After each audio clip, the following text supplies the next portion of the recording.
And it's Ken Kreitzer for Canvas Media. And it's Metro Atlantic Athletic Conference tournament week. Regular season concluded. The Gales 17-3, fine season, 24-7 overall.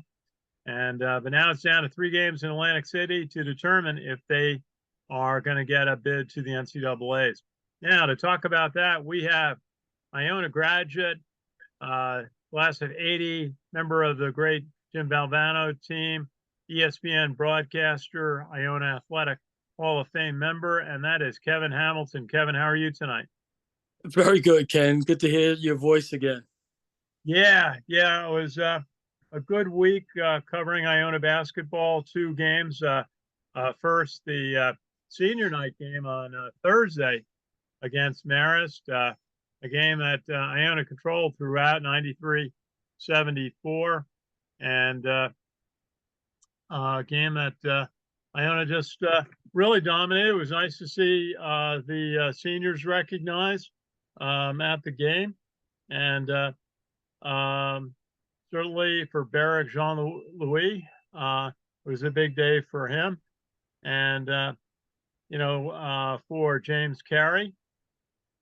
And then also getting into the game was Stephen Boating, who was a manager, and he got on the record book scoring 2 points. He made 2 foul shots in the last minute.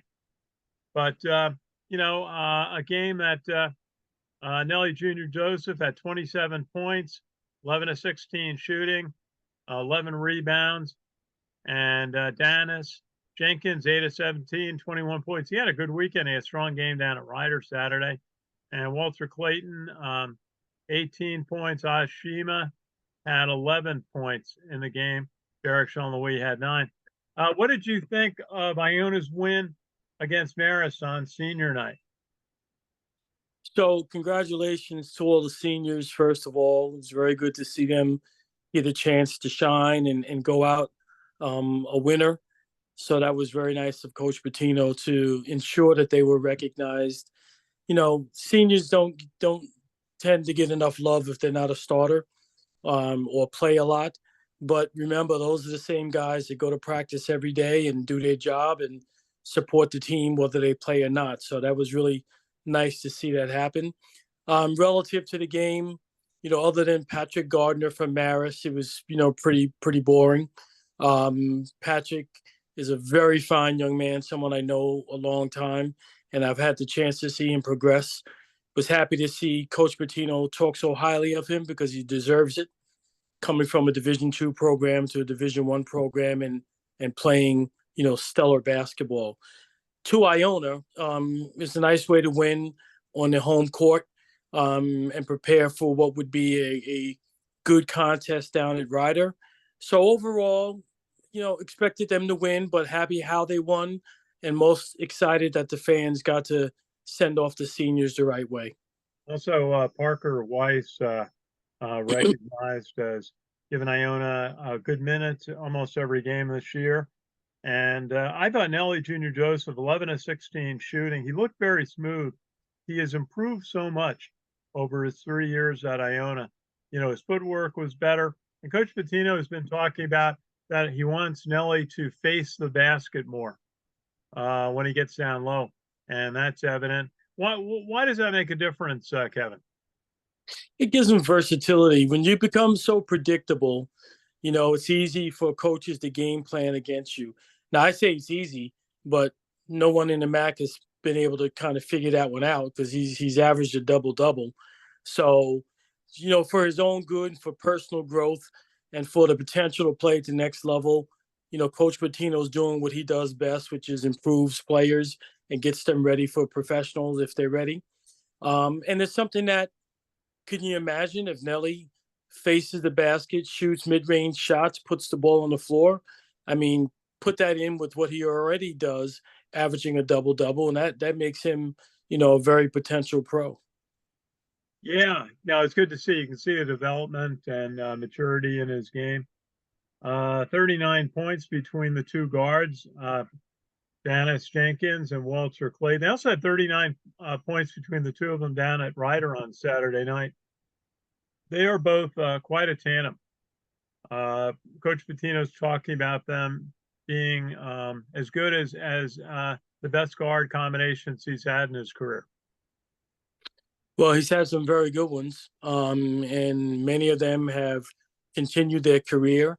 So I'd say both Danis Jenkins and Walter Clayton Jr. are on a trajectory to play after college, as long as they can stay healthy and stay motivated and continue to do the things that they do well and improve on other things that they don't do well.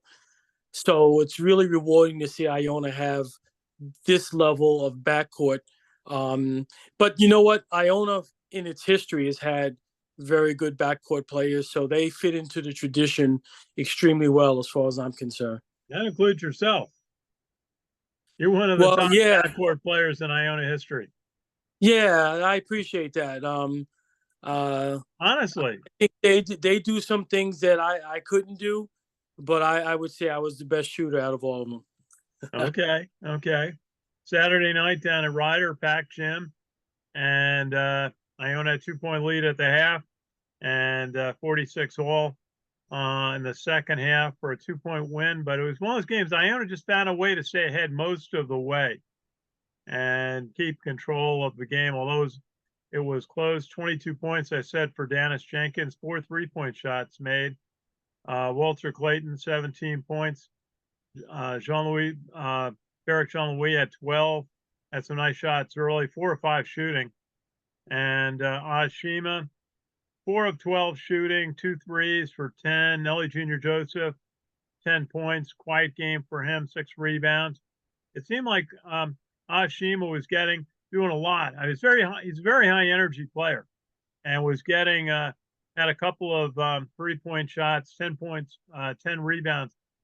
But I think the defense was trying to set up for one-on-ones on him, to drive, and he has some difficulty with, as Coach Pitino says, he's playing under 200 pounds. Yeah, but like I've mentioned many, many times, he's a very key part of why Iona wins. Yeah, the backcourt is great, and yes, Nelly does what he does, and John Luis defends and all that kind of stuff. But you take Osborne Shema out of the lineup, I will tell you right now, they won't be the same. So I have a ton of respect for what he does night in, night out. He can score, and he defers sometimes because it's a part of what they need to do to make sure all other players on the floor get their shots off.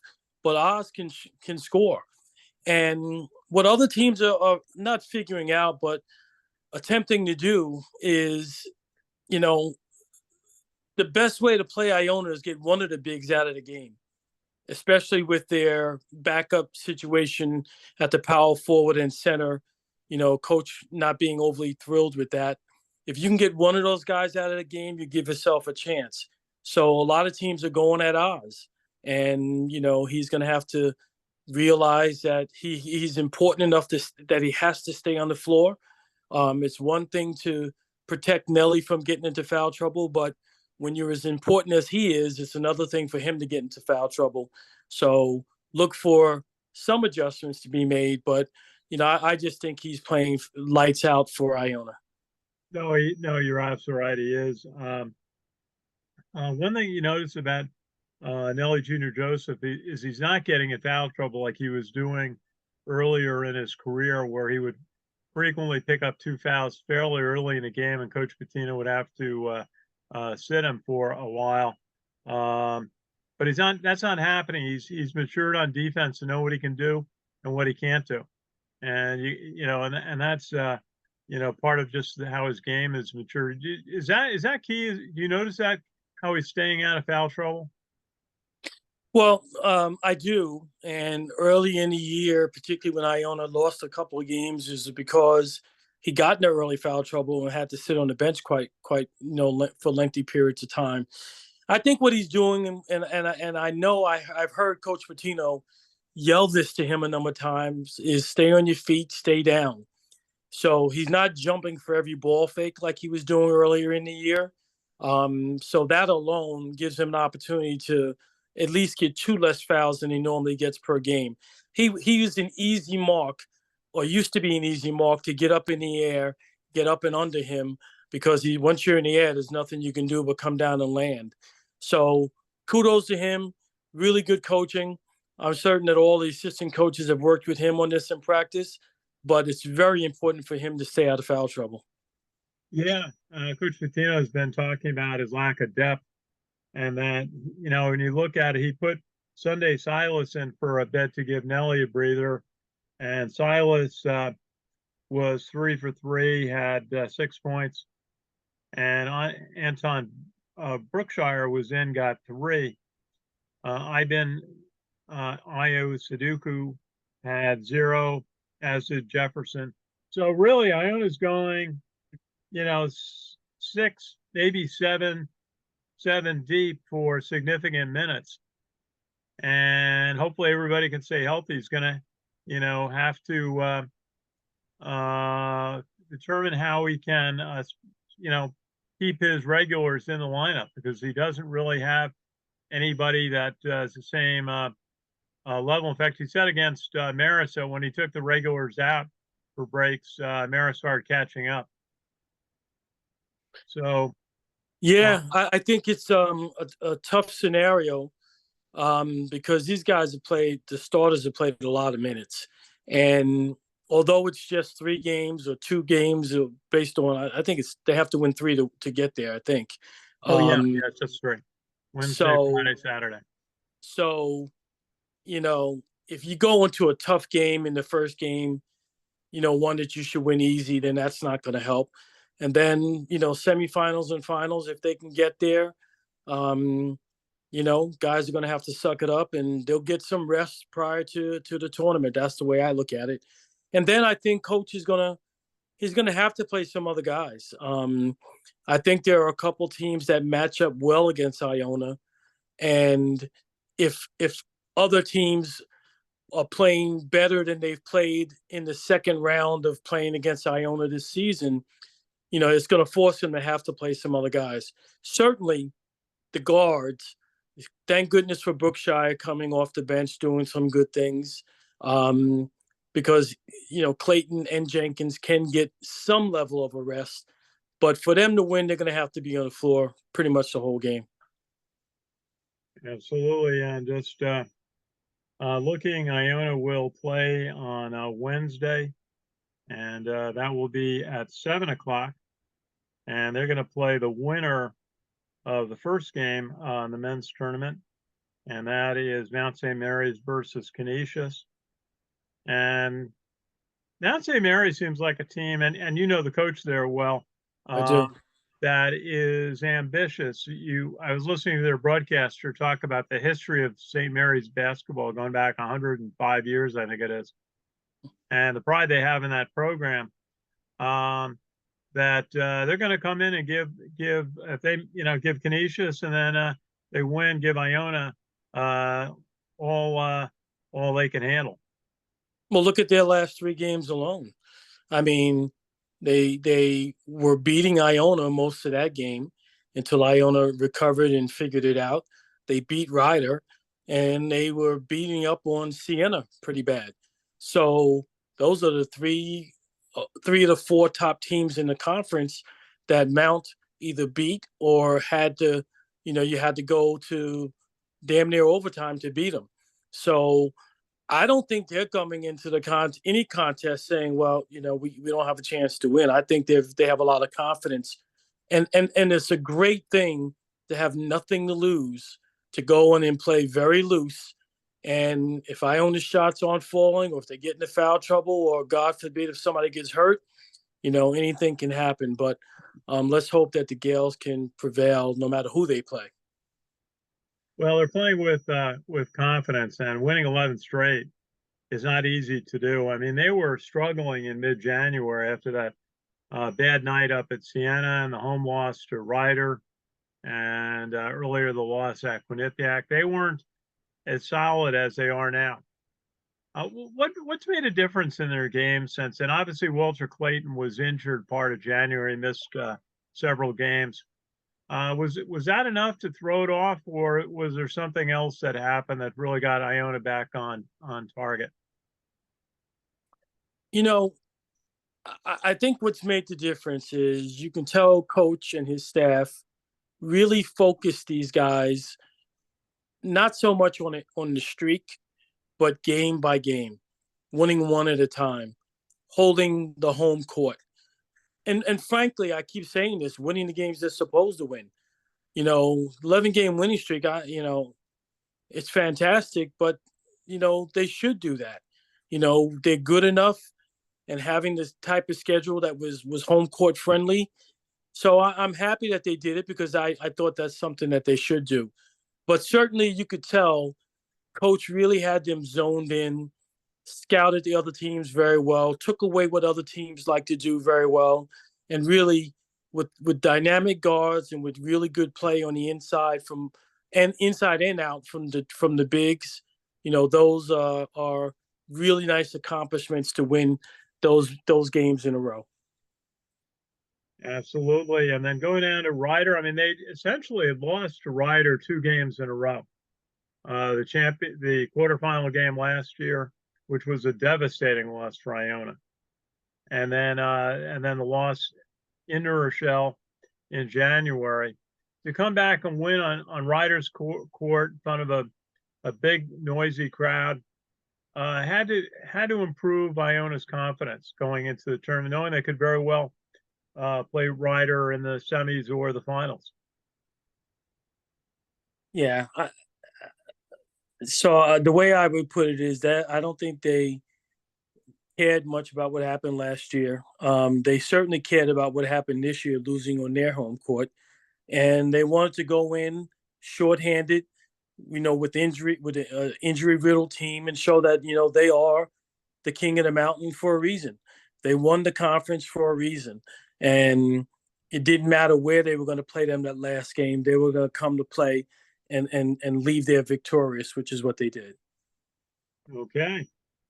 And so we'll be down there. A little news out of that Metro Atlantic Athletic Conference that they are committing to another 3 years playing the MAAC tournament in Atlantic City, which I was a little surprised at. I didn't know they were going into options. Apparently, the UBS in Queens was a possibility, but they only wanted to do the semis and the finals.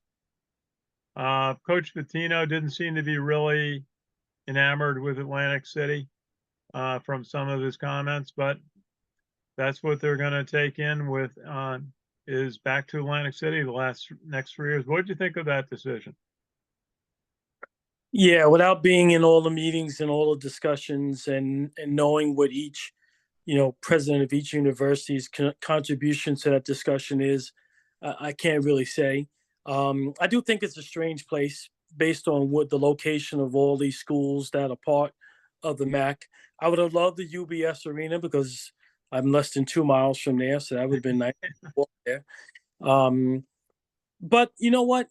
In a league that's typically one bid, um, you know, most other conferences like the Patriot League and others, the teams that win the conference get the benefit of playing those games on their home court. That gives some incentive for other schools to really, take seriously the season more than, if you get 4 games down, do you pack it in and just wait for the tournament? Or do you say, you know what, if, based on our schedule, we may have a chance to get back into this thing and get a home game. I think that could be more meaningful. But again, who knows what the conference, how they made the decision. Well, the one note I saw in the release was that the presidents of the 11 schools wanted to get all 22 of the teams, both the 11 men's and 11 women's teams, to the one site in Atlantic City. Atlantic City offers obviously a lot of hotel space and a little bit of a resort atmosphere. Not so much in March. I've been there a lot in the summertime when it's warm. We go to the Atlantic City Air Show Yeah. quite often. But in March, it's not quite there. The boardwalk's still nice to go running on.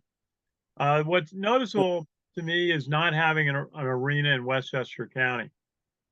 When New Rock City was built 40 years ago, they built it with a 1,000 seat arena. And, I even asked the city fathers at the time, why don't you build a 5,000 seat arena? And you could play all the high school and college games, and Iona could have a nice court that would allow them to bring some big out of area teams in. And they went for the 1,000 seat arena, which wasn't big enough even. That was when Iona had a hockey team. And they found out that all the schools wanted to play Iona because they all wanted to play in the New York City area. All the New England schools, the upstate New York Well, schools, they love the idea of coming into Westchester because everybody's got alumni in Westchester, yeah. and in the area. So I know Westchester County's looking at building a convention center, and I would be an advocate, for a 5 to 7,000 seat arena that you could play all the high school and college events. The county center is okay, but it's an old building, and all the buildings in America today that get big tournaments are new buildings, and so we'll see. Let's see what the county does, because it's noticeably lacking in Westchester not having an arena, that you can hold significant events at. What did you think? Do you think that makes a difference for, like, even for Iona, if there was an arena built in the Cross County Center in Yonkers, or possibly even in White Plains? Only difference it makes is it helps recruiting. I mean, you got to remember the New York metropolitan area is so different. Like you said, other teams come in not to just play at Iona or play at Fordham or play at these local schools that don't have overly great facilities. Although I like Iona's new facility. New gym is great.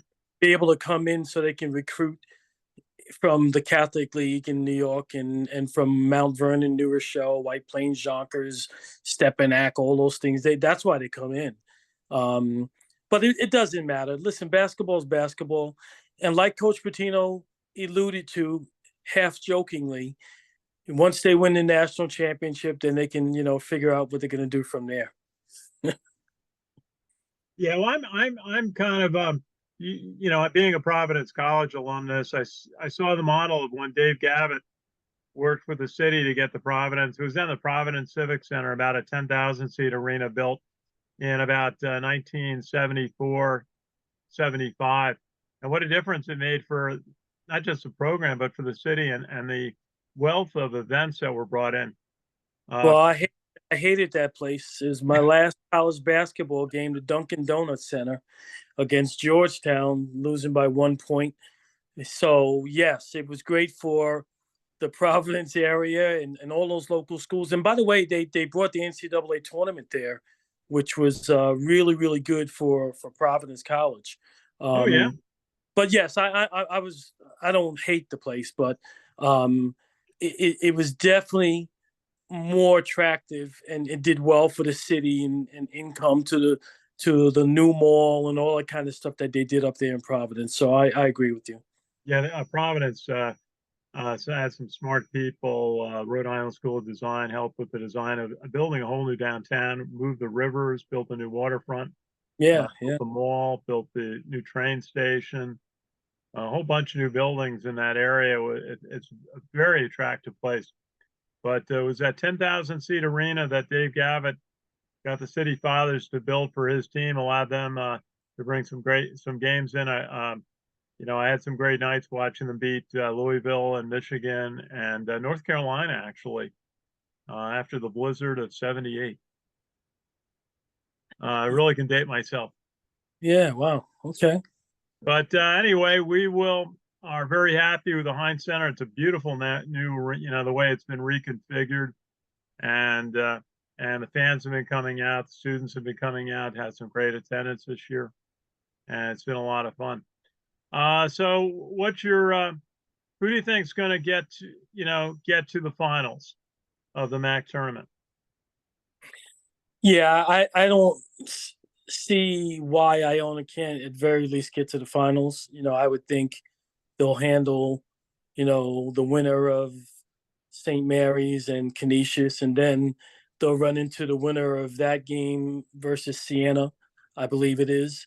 No, is it Siena or is it Niagara? It's one of those schools. I'm not sure, but I don't see any reason they can't get to the finals, and then they have to do what they need to do. Yeah. Just looking at the teams on the side of the bracket with Iona. Iona will play the winner of Mount St. Mary's versus Canisius, which will be Tuesday night at 5 o'clock. And then on the other side of the bracket that night at 9:30, that'll be Siena versus Niagara. In Niagara, Right. So they would, if they win, they would play the winner of Siena versus Niagara. yeah. And I kind of think Siena is going to come through on that, but Niagara's played well towards the end of the season. The other side of the ledger, Ryder's got it's got the open game, Fairfield versus St. Peter's. They'll play the winner of, and then Quinnipiac will play the winner of Manhattan and Marist. So you can get a Quinnipiac Ryder semifinal, which would be quite a difficult game. And then it would be a 7:30 start for the championship game on Saturday. So it will be interesting at Boardwalk Hall. And just wanted to take a second, take a look at the women's bracket. Billy Chambers' team has done so well this year. And they're 23-6, 18-2. And they will play on Wednesday or Thursday. They're going to play the winner of Mount St. Mary's versus Canisius, same matchup.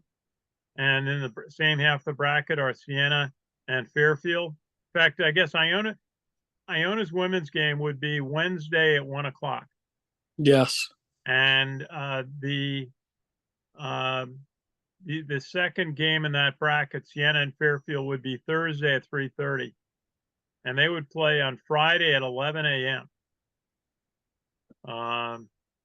And then the championship game would be Saturday at 3:30. So on the other side of the bracket is Niagara and Quinnipiac. So Billy Chambers' team really has come so far this year. 18-2 speaks for itself. And they lost that last game we were at to Marist. But we'll see. It wasn't that long ago. I think it's 6-7 years ago that Iona won both the men's and the women's MAAC tournament in the same year up in Albany. I broadcast both games. That was quite a night. It was for the school, for both teams to achieve that. It was. I had so much fun broadcasting both games and watching both teams celebrate with each other. It was a real joy. Well, let's see what happens. There's going to be a lot of good basketball to watch and see how both Iona teams handle the tournament. There's tournament pressure, especially when you're the favorite. But they're mature teams, and it's going to be fun to watch. And hopefully, they're both playing on Saturday. Well, I expect the best out of both teams, and the coaches are going to do their very best to get them prepared, and players should enjoy it and go out and have some fun and win. Absolutely. Kevin Hamilton, any thoughts on the world of college basketball? I mean, there's like no clear cut. There's no favorite for the NCAA tournament. You could make a case for, anybody in the top 25 right now, and a few who aren't. Yeah, I agree with you. So, no, on to March Madness, and we'll have some fun with it. Enjoy watching it, and root for the Gales to do well. Okay, Kevin Hamilton, class of '80, ESPN broadcaster and college basketball coach. Great to see you and hear insight. We'll see if we can catch up during the week and go into again, see as this MAAC tournament is conducted and moves along, and we get close to Sunday, to Selection Sunday, the day that so many college basketball teams look forward to, and some teams hope they're not going to be disappointed. Hey, I'm gonna give you $1 bill to play in one of those slot machines for me down there. If you hit, be honest and let me know you use my bill. Okay, I'll do that for you. I should give it to my wife. She has better luck than I do. All right. So we're gonna have some fun down there on Wednesday Good, for the good. game. Well, Kevin, great. Thanks for a few minutes tonight, and keep in touch, and we'll look forward to watching a lot of great basketball this week. Hey, let me just say one last thing, if you don't mind. Go ahead. This time of year really reminds me of the joy I had with my teammates back in the days, and I want to thank all of them. That I had the pleasure of playing with and helping to, put Iona on the map, and really enjoyed it. So I hope those who are watching this and listening to this, know that those were special times.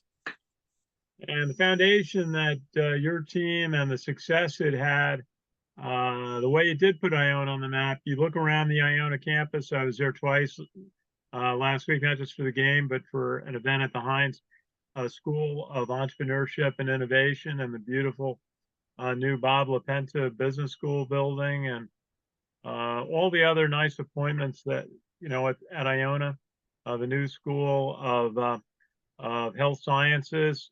That's going to right. It's just started over on the old Concordia campus in Bronxville. So many great initiatives that your basketball team in late 70s, early 80s really helped build a foundation for Iona's growth. Yeah, I agree, and I'm happy to see the school has progressed to where it is. Yeah. Well, Kevin, good to see you. You have a good week, and we'll enjoy watching some great MAAC tournament basketball this week. Sounds good, my friend. Be well. Our pleasure. Good to see you. And this is Ken Kreitzer for CAM Vets Media. We cover cadets, midshipmen, military veterans, and Iona University basketball. Have a good evening. Thanks for watching.